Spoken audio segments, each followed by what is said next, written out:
행복이님들 안녕하세요. 그동안 잘 지내셨나요? 저는 항상 잘 지내려고 노력하고 있어요. 오늘은 장영희 교수님의 책 내 생에 단 한 번 중에 천국 유감이라는 제목의 글을 읽어볼게요. 장영희 교수님은 서강대학교에서 영어 영문학 교수직을 수행하시다가 돌아가셨죠. 얼마 전에 암으로요. 참 안타까워요. 저 장영희 교수님 되게 좋아했는데 갑자기 돌아가셔가지고 슬프고 지금은 그리워요. 지금 살아계셨으면 어떤 글을 쓰셨을까 궁금도 하고요. 행복이님들, 행복이님들도 죽으면 천국이나 극락 가보고 싶으시죠? 천국이나 극락은 어떤 모습일까요? 어떤 꽃들이 피고 어떤 나무가 자라고 어떤 동물이 뛰어다닐 것 같아요? 양떼와 사슴, 토끼는 분명히 있을 것 같죠, 천국에. 그리고 수국과 불두와 모란, 벚꽃, 사과나무 꽃이 탐스럽게 필 것 같고요. 사과나무, 단풍나무, 느티나무, 자작나무, 복숭아나무, 자두나무, 무화과나무, 튤립나무, 벚나무도 분명히 존재할 것 같죠. 천국의 음식에는 고기는 없을 것 같죠. 채식주의자의 밥상이 맛있게 차려질 것 같고요. 육식주의자를 위한 밥상은 없어서 입에 맞는 맛있는 음식을 먹고 싶은 육식주의자들은 천국에서 도망갈 것 같지 않나요? 엉뚱한 얘기 같나요? 또 이럴 수도 있어요. 육식주의자들이 다 변해서 채식주의자가 되었을 수도 있죠. 그쵸? 음악은 어떤 음악이 연주될 것 같나요? 저는 하프 협주곡이 연주될 것 같아요. 유명하고 따뜻하고 편안하고 참 탐스러운 핸델의 하프 협주곡이 하루 종일 연주될 것 같아요. 하프라는 악기의 소리는 참 좋죠. 그래서 천국과 잘 어울리죠. 행복님들의 천국은 어떤 곳인가요? 저와 같나요? 그럼 책을 읽어볼게요. 천국 유감. 하루 일과를 끝내고 잠자리에 들기 전 잠시 눈을 감고 하루를 돌이켜보면 안도감과 허탈감을 동시에 느낀다. 그나마 커다란 실수 없이 하루를 마무리할 수 있었다는 안도감과 또 한편으로는 속절없이 아무것도 제대로 하지 못한 채 하루를 허비했다는 허탈감이다. 그야말로 화살같이 흐르는 나날들, 허무할 뿐 아니라 죄의식마저 느낄 정도였다. 장영이가 이 세상에 태어난 이유가 무엇이었는가? 장영이가 이 세상에 태어나 무엇을 하였는가? 귀한 생명 받고 태어나 한평생 살다가 죽을 때 이 세상에 손톱 자국만큼이라도 살다 간 좋은 흔적을 남길 수 있는가? 그저 시간 되면 일어나 기계처럼 학교 가고 기계처럼 학생들 가르치고 기계처럼 회의에 참석하고 하루 종일 사람들과 일에 치여 밤이 되면 지쳐 잠들고. 그런데 아이러니컬한 것은 이렇게 천편일률적인 삶 속에도 하루하루 살아가는 것은 왜 그리 힘든지, 항상 시간에 쫓겨 잠은 늘 부족하고 급하게 수업 준비하느라 밥이 코로 들어가는지 입으로 들어가는지도 모르고 학생들 야단치고 눈 흘기고 원고 마감 일자 못 지켜 조바심하고 누군가를 미워하고 사랑하며 울고 웃고 항상 기승전결 없는 연극처럼 극적인 하루하루인데 돌이켜보면 그저 물 흐르듯 흔적 없이 사라져 버린 세월이다. 어제는 오늘 아침까지 제출해야 할 원고가 있어 밤을 새야 했다. 그런데 요즘 들어 부쩍 청력이 약해지신 어머니는 텔레비전을 너무 크게 틀어놓으시고 6살짜리 조카는 아래층 밑층으로 뛰어다니는 바람에 너무 시끄러워 일을 끝내지 못했다. 짜증스러운 마음으로 잠자리에 들었다가 엎친 데 덮친 격으로 자명종을 잘못 맞춰 늦잠을 자고 말았다. 시계를 보니 8시, 9시 회의에 맞춰 가려면 늦어도 한참 늦은 시간이었다. 막 일어나려는데 내 방 창으로 내다 보이는 옆집들에서 젊은 부부가 떠드는 소리가 들려왔다. 창문을 살짝 열고 내다보니 부부가 마당 한가운데 서서 말다툼을 하고 있었다. 독실한 불교 신자인 시어머니가 뜰 여기저기에 자갈돌로 작은 탑들을 쌓아 놓았는데 그 중 하나를 아내가 쳐서 넘어뜨렸다는 것이었다. 남편은 그것은 엄마가 제일 좋아하는 탑인데 왜 하필이면 그걸 무너뜨렸냐는 것이었고, 아내는 어쩌다 치마 끝에 스쳤는데 그 정도의 실수도 넘어가지 못하느냐며 맞서고 있었다. 아무리 철없는 젊은 부부라지만 원 별것 가지고 다 싸우네. 그까지 자갈탑 한 30분이면 다시 만들걸 하고 속으로 생각하며 부랴부랴 출근 준비를 했다. 회의가 끝나고서도 또 급히 준비해야 할 서류가 있어 정신 먹을 겨를이 없었다.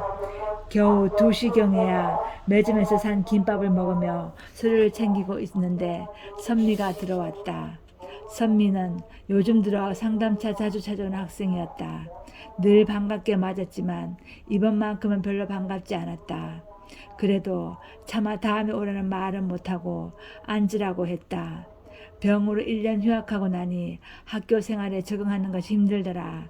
이제 졸업할 때가 되어 자신은 공부를 더 하고 싶은데 부모님은 취업을 강요하신다. 남자친구는 다른 여자친구가 생겼다고 고백했다는 등등. 본인은 너무나 절실하게 이야기하고 있었지만 나는 급한 마음에 김밥을 먹어가며 건성으로 듣고 있었다. 그런데 갑자기 선미가 정말이지 요즘 같아서는 죽고 싶어요 선생님 하고 말했다. 뭐라고? 죽는 게 그렇게 쉬운 줄 알아? 선미의 입에서 처음으로 나온 말이 아니었기에 이번에도 그냥 시큰둥하게 대답했다. 못 죽을 것도 없지요. 그러더니 잠시 무언가 생각하던 선미가 덧붙였다. 천당에 갈 수만 있다면요. 뭐? 먹던 김밥이 목에 걸릴 정도였다. 천당에 갈 수 있다면 이라는 단서가 참으로 재밌고 신선하게 들렸다.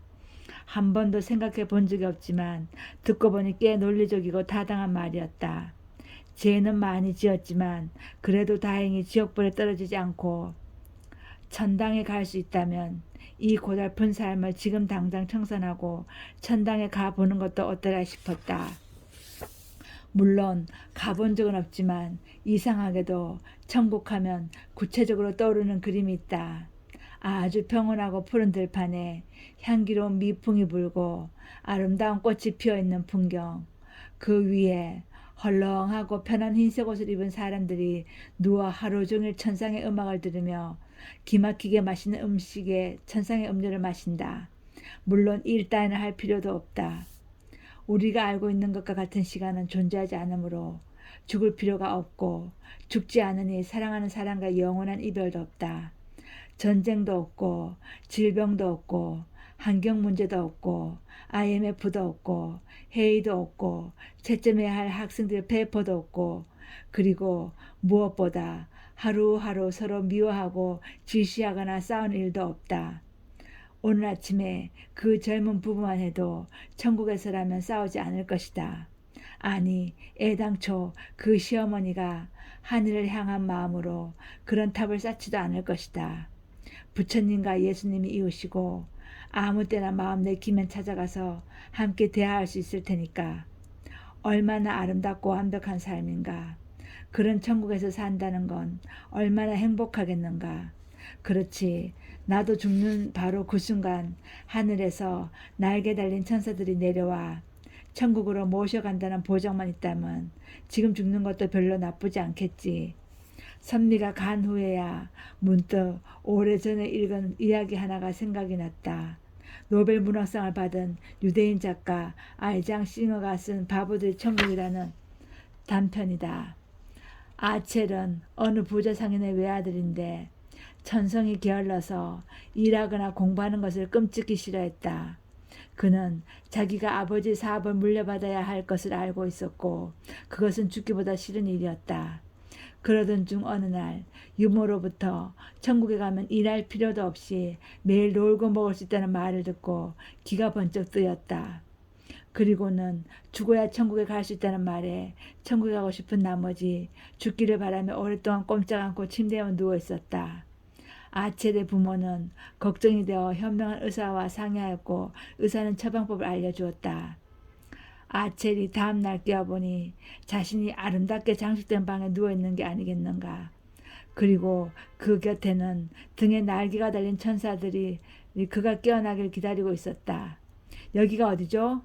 아첼이 묻자 한 천사가 여기는 천국입니다 라고 대답했다. 아첼은 천국에 온 것이 너무나 기뻤다. 하루 종일 아무 일 안 해도 잔소리하는 이가 없었고 잠잘 때가 되면 천사들이 들어서 포근한 침대에 눕혀주었고 식사 때가 되면 금접시 은접시에 산의 진미가 들어왔다. 며칠이 지나 아첼은 갓 구운 빵, 버터, 커피가 먹고 싶다고 했으나 천사는 천국엔 그런 음식이 없습니다 라고 말했다. 실망한 아첼이 지금 몇 시나 됐소? 밤이요 낮이요 하고 물으니 천국에는 시간이 존재하지 않습니다 라고 답했다. 그러자 아첼이 다시 물었다. 그럼 난 이제 뭘 하지? 그러자 천사가 말했다. 천국에서는 할 일이 없습니다. 산의 진미만 먹고 온종일 침대에 누워 잠자는 일밖에는 할 일이 없자 아첼은 생전 처음으로 무엇인가 일을 하고 싶은 생각이 간절해졌다. 그러나 천사들은 천국에서는 일을 할 필요가 없습니다 하고 말할 뿐이었다. 그렇게 가짜 천국에서 일주일을 보낸 아첼은 마침내 참지 못해 소리쳤다. 이렇게는 못 살겠어. 차라리 죽는 게 낫겠어. 천국에서는 죽는다는 것이 없습니다. 천사의 대답이었다. 8일째 되는 날 아첼의 부모는 아들을 다시 지상으로 데려왔고 7일 동안의 천국 경험은 아첼을 완전히 다른 사람으로 만들었다. 사는 것이 이렇게 재밌고 좋은 것인지 몰랐어. 그 후 아첼은 열심히 일하고 열심히 사는 사람이 되었다. 천국이란 내가 상상하는 그런 곳이라면 그곳에는 걱정거리 하나 없고 미워할 사람도 없고 완벽하게 아름답고 나쁜 일이나 슬픈 일도 일어나지 않는다. 그곳에는 훌륭하고 좋은 사람들만 있어 남을 비판하거나 질시하지도 않고 언제나 인자하고 따뜻한 미소를 띠고 상냥한 말만 한다. 그런데 그런 천국에 정말 당장 가고 싶은지 생각해 볼 일이다. 소나기 한번 내리지 않고 거센 바람 한 줄기 불지 않는 완벽하게 아름다운 평원을 보며 희로애락의 감정 표현 없이 언제나 미소만 짓는 사람들. 원하는 모든 것이 그대로 이루어지고 아니 모든 것이 완벽하게 갖추어져 아예 그 무엇도 원할 필요가 없는 곳. 지상의 시간 개념으로 한 사흘만 살면 숨이 막힐 것 같다. 질시의 아픔을 알기 때문에 용서가 더욱 귀중하고 죽음이 있어서 생명이 너무나 소중하고 시련의 고통이 있기 때문에 사랑이 더욱 귀중하고 눈물이 있기 때문에 웃는 얼굴이 더욱 눈부시지 않는가. 그리고 하루하루 극적이고 버거운 삶이 있기 때문에 평화가 값지고 희망과 꿈을 가질 수 있는 것이다. 오늘도 하루가 지나고 이제 해가 진다. 창밖을 보니 옆집의 젊은 부부가 언제 싸웠나는 듯 머리를 맞대고 키득키득 웃으며 오늘 아침 무너졌던 문제의 자갈탑을 쌓고 있다. 그들이 지금 있는 이곳이 바로 천국이 아닐까? 그 누구도 천국을 알지 못한다. 그럼에도 불구하고 나도 죽으면 지옥이 아닌 천국이라는 데로 가고 싶다. 그러나 천국에 가기 전에 지금 내가 바로 여기 이 땅에 발을 붙이고 살아있다는 사실도 중요하다. 지금 여기 내 책상 위에는 교정봐야 할 원고와 학생들 페이퍼가 잔뜩 쌓여있고 옆방에서는 어머니가 텔레비전 소리를 크게 틀고 드라마를 보시다가 얘 부엌에서 뭐가 탄다 며 소리 지르고 5년 기다려 둘째 아이를 가진 동생은 남편에게 전화를 걸어 오늘 정기검진 갔다 온 얘기를 하다가 아이 굳지게 하며 부엌으로 달려가고 2층에서는 다시 전화벨이 울리고 6살짜리 개구쟁이 조카는 바로 내 옆에서 로봇을 가지고 놀며 찌지 주주 이상한 소리를 내고 있다. 그리고 나는 생각한다. 바로 지금 이 순간이 축복받은 시간이고 천국은 다름 아닌 바로 여기라고. 어때요 행복이님들? 되게 깨달음을 주는 글이죠. 우리 지금 여기가 천국이에요. 우리 지금 여기가 천국이라고 생각하고 사랑하고 살며 서로 용서하고 살며 기뻐하며 살며 웃으며 살며 어려운 일은 툴툴 털고 무럭무럭 잘 살아요. 감사합니다.